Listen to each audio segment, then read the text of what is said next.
Welcome student. आज का हमारा टॉपिक है इल्यूमिनेशन। तो सबसे पहले हम ये देखते हैं कि इल्यूमिनेशन क्या होता है। इल्यूमिनेशन का तात्पर्य जो है वो है लाइट से, प्रकाश से। और किसी लाइटिंग सोर्स के द्वारा या किसी लाइटिंग ऑब्जेक्ट के द्वारा जितनी प्रकाश उत्सर्जित होती है उस प्रकाश को हम मेजरमेंट करने के लिए या मेजरमेंट करते हैं। तो उसको मेजरमेंट करने के लिए एक हमको टर्म्स की आवश्यकता होती है और वो टर्म्स में क्या कहलाता है, ल्यूमिनस फ्लक्स। तो यहाँ पे हम इल्यूमिनेशन के बारे में पढ़ रहे हैं। तो इल्यूमिनेशन मतलब किसी लाइटिंग सोर्स के द्वारा जितनी प्रकाश उत्पन्न होती है वही इल्यूमिनेशन है, जिसको हम हिंदी में प्रदीपन भी बोलते हैं। और इसको समझने के लिए हम ऐसा भी कह सकते हैं कि मान लीजिए किसी कमरे के अंदर अगर अंधेरा हो और उस कमरे में हम छोटा सा एक मोमबत्ती जला दें, तो जैसे ही मोमबत्ती हम जलाएंगे तो उस मोमबत्ती की जो लाइट है, जो रोशनी है, वो रोशनी पूरे कमरे के अंदर फैल जाएगा और उस कमरे के अंदर जो भी वस्तु है उस वस्तु को हम प्रत्यक्ष रूप से देखने लगेंगे। वो वस्तु हमारी आंखों से दिखने लगेगी और वो वस्तुएं हमारी आंखों से इसलिए दिख रही है क्योंकि उस कमरे के अंदर इल्यूमिनेशन हो गया। उस कमरे के अंदर एक मोमबत्ती के द्वारा रोशनी फैल गई, जिस रोशनी से हम उस कमरे में स्थित सारी वस्तुओं को बड़ी आसानी से देख सकते हैं। तो इल्यूमिनेशन ये चैप्टर स्टार्ट करने से पहले हम ये देखते हैं कि लाइट क्या होता है, प्रकाश क्या होता है। तो इसको हम ऐसा भी कह सकते हैं कि लाइट मतलब कोई भी चमकने वाली चीज हो उससे लाइट उत्पन्न होता है।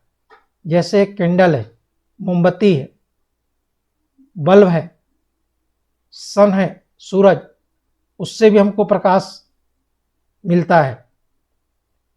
तो इस तरीके से प्रकाश मतलब किसी भी चमकने वाली चीज से प्रकाश उत्सर्जित होता है और वो जो प्रकाश उत्सर्जित होता है वो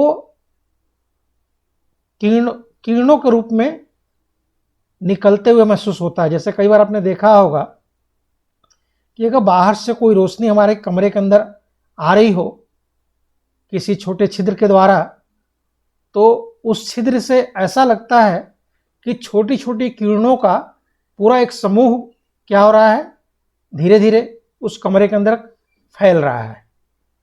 तो इस तरीके से जो लाइटिंग सोर्स के द्वारा जो प्रकाश की जो किरणें निकल रही है वही आपका इल्यूमिनेशन है। और जो प्रकाश की किरणों के समूह को हम क्या कहते हैं, ल्यूमिनस फ्लक्स। और ये ल्यूमिनस फ्लक्स इसको हम F से दर्शाते हैं और इसकी इकाई जो होती है ल्यूमन होती है। इसको प्रदर्शित करने के लिए स्मॉल l और स्मॉल m इससे हम प्रदर्शित करते हैं। तो इस तरीके से ये जो इल्यूमिनेशन E बराबर होता है F/A। F जो है ल्यूमन फ्लक्स है और A है, A का तात्पर्य है एरिया से, क्षेत्रफल से। तो इल्यूमिनेशन आपने देखा। इसके बाद हम देखते हैं कि factor to be viewed for correct illumination. किसी भवन के अंदर, किसी मकान के अंदर, किसी वर्कशॉप के अंदर आपको अगर इल्यूमिनेशन करना हो तो इल्यूमिनेशन करते समय किन किन बातों को हमको ध्यान रखना चाहिए, क्योंकि हर जगह एक समान इल्यूमिनेशन की आवश्यकता नहीं पड़ती। जैसे आपका रीडिंग रूम है तो वहाँ से 50 से 100 ल्यूमिनन लग की आवश्यकता पड़ती है। कॉमन एरिया है वहाँ पे 125 से 250 ल्यूमन। गैलरी है वहाँ पे 500 से 1000 ल्यूमन। और शॉपिंग मॉल है वहाँ पे 1000 से 2000 ल्यूमन की आवश्यकता पड़ेगी। तो इस तरीके से अलग अलग जगह के लिए अलग अलग इल्यूमिनेशन की आवश्यकता पड़ती है। तो उसको हम इल्यूमिनेशन करने के लिए किन किन बातों को ध्यान रखना पड़ता है। जैसे पहला है आपका nature of work. Nature of work का मतलब क्या है कि हमको अगर किसी पर्टिकुलर जगह पे, किसी कमरे के अंदर, किसी वर्कशॉप के अंदर अगर हमको इल्यूमिनेशन करना है तो सबसे पहले हमको ये ध्यान में रखना है कि उस जगह पे किस प्रकार का वर्क होगा। जैसे मान लीजिए कोई जैसे अपना टीवी वगैरह है या जो लैपटॉप वगैरह है उसका जो असेंबली करते हैं, जो उसका हम क्या बोलना चाहिए, पैनल बोर्ड वगैरह बनाते हैं, जहाँ पे छोटे छोटे हमको उसमें उसके जो कंपोनेंट्स जो होते हैं उसको सोल्डरिंग करने की आवश्यकता पड़ती है, तो उस जगह हमको ज़्यादा इल्यूमिनेशन की आवश्यकता पड़ेगी। तो इस तरीके से जहाँ बारीक काम हो वहाँ पे ज़्यादा इल्यूमिनेशन की आवश्यकता पड़ेगी। तो उस नेचर के अनुसार ही, कार्य के अनुसार ही हमको इल्यूमिनेशन रखना चाहिए। दूसरा जो होता है वो होता है डिजाइन ऑफ अपार्टमेंट। जो मकान है या जो भवन है उसके डिजाइन को ध्यान में रखते हुए हम इल्यूमिनेशन की व्यवस्था करेंगे।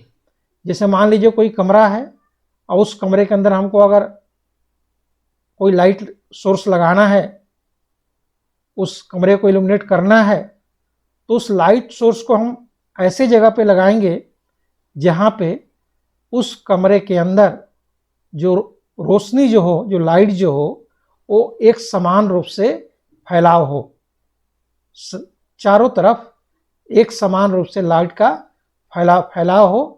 तो उस कमरे के डिजाइन को भी हमको इल्यूमिनेशन करते समय ध्यान रखना चाहिए। तीसरा जो आता है वो आता है कॉस्ट।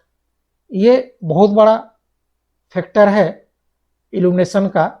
किसी मकान के अंदर, किसी भवन के अंदर, किसी वर्कशॉप के अंदर अगर हमको इल्यूमिनेशन करना है तो सबसे पहले उसके कीमत पे भी हमको ध्यान रखना पड़ता है, क्योंकि यदि आप मार्केट में जाएंगे तो आजकल जो लाइटिंग सोर्स जो आ रहे हैं वो काफ़ी कॉस्टली आते हैं और कम पैसे में भी आते हैं। तो जैसे मान लीजिए कमरे के अंदर आपको इल्यूमिनेशन करना तो आप सिंपल एक बल्ब लगा लीजिए। बल्ब की जगह मान लो अगर हम CFL लगाते हैं तो CFL थोड़ा सा कॉस्टली होगा। तो इस तरीके से कीमत को भी हमको ध्यान में रखना चाहिए। चौथा जो है वो है मेंटेनेंस फैक्टर। अगर कोई वर्कशॉप है और उस वर्कशॉप के अंदर अगर आप इल्यूमिनेशन कर रहे हैं तो हमको इल्यूमिनेशन करते समय ये ध्यान रखना आवश्यक है कि इसका मेंटेनेंस कम से कम हो। कम से कम मेंटेनेंस होने से हमको इल्यूमिनेशन ज़्यादा मिलेगा।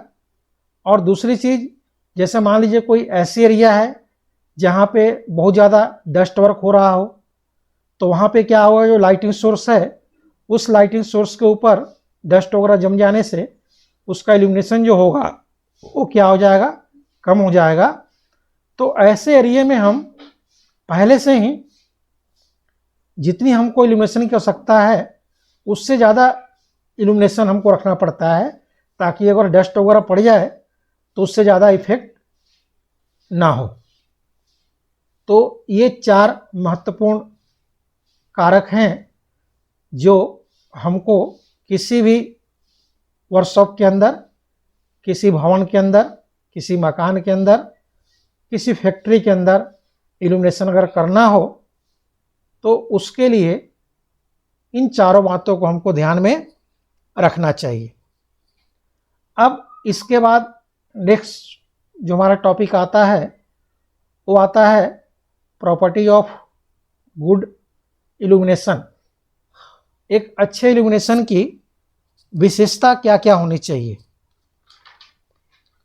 अच्छे इल्यूमिनेशन की क्या क्या विशेषता है। तो इसमें सबसे पहला पॉइंट आता है, इसमें जो प्रकाश जो होना चाहिए वो प्रकाश पर्याप्त होना चाहिए। जिस भी एरिया में आप इल्यूमिनेशन कर रहे हैं, चाहे वो रीडिंग रूम हो, चाहे वो ऑपरेशन थिएटर हो, चाहे कोई शॉपिंग मॉल हो, चाहे कोई स्ट्रीट लाइट हो, चाहे कहीं पार्किंग एरिया हो, जिस भी एरिया में आप इल्यूमिनेशन कर रहे हैं उस एरिया के अकॉर्डिंग जो लाइट जो होना चाहिए वो लाइट क्या होना चाहिए, पर्याप्त होना चाहिए। दूसरा आपका इसमें कि इससे आँखों को नुकसान नहीं पहुंचाना चाहिए, यानी ऐसा कोई आप लाइटिंग सोर्स मस्त इस्तेमाल करें जिसकी लाइट, जिसकी रोशनी हमारे आँखों को नुकसान पहुंचाती हो। नेक्स्ट इसमें आता है कि लाइट सोर्स ऐसा नहीं होना चाहिए जिससे हमारे आँखों पर चमक उत्पन्न हो, यानी उसकी रोशनी चमकपूर्ण चकाचौंध नहीं होना चाहिए। अगर ज़्यादा उसमें चमक होगा तो उस जगह पे कार्य करना दुर्लभ हो जाएगा, अच्छे तरीके से हम कार्य नहीं कर पाएंगे।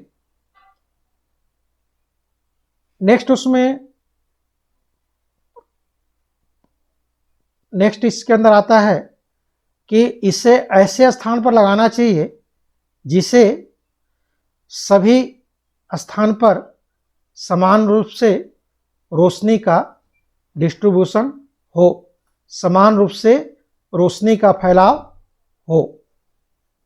जैसे आपको एग्जाम्पल बताया मैं, अगर किसी कमरे के अंदर लाइट को लगाना हो तो हम ऐसे जगह पे लगाएंगे जिससे उस कमरे के अंदर जो लाइट जो हो वो लाइट पर्याप्त पूरी तरीके से एक समान रूप से लाइट का फैलाव हो। ठीक है। नेक्स्ट इसमें आता है कि यह आवश्यकता के अनुरूप होनी चाहिए। लाइट इल्यूमिनेशन ऐसा हो जितनी हमारी आवश्यकता हो उस आवश्यकता के अनुरूप होना चाहिए। और एक सबसे महत्वपूर्ण बात इसमें यह आता है कि जो भी लाइटिंग सोर्स है उस लाइटिंग सोर्स के ऊपर उपयुक्त रिफ्लेक्टर लगा होना चाहिए। रिफ्लेक्टर लगाने से क्या होगा कि एक पर्टिकुलर डायरेक्शन में ही रोशनी का फैलाव होगा।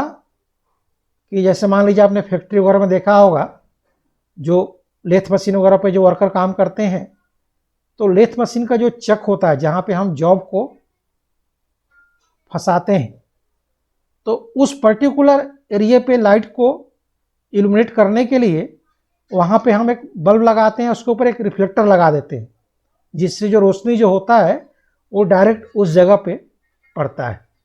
या कई बार आप लोग कैरम खेलते हैं रात वगैरह में, तो उस कैरम बोर्ड को ऊपर भी ऐसे रोशनी देने के लिए एक बल्ब के ऊपर एक रिफ्लेक्टर लगाते हैं, जिससे वो डायरेक्ट हमारे बोर्ड तक रोशनी को क्या करता है, पहुंचाता है। तो ये तो हुई आपकी प्रॉपर्टी ऑफ गुड इल्यूमिनेशन। एक अच्छे इल्यूमिनेशन की क्या क्या विशेषता होना चाहिए। इसके बाद इसमें नेक्स्ट टॉपिक आता है एडवांटेज ऑफ गुड इल्यूमिनेशन। एक अच्छे इल्यूमिनेशन के लाभ क्या क्या हैं।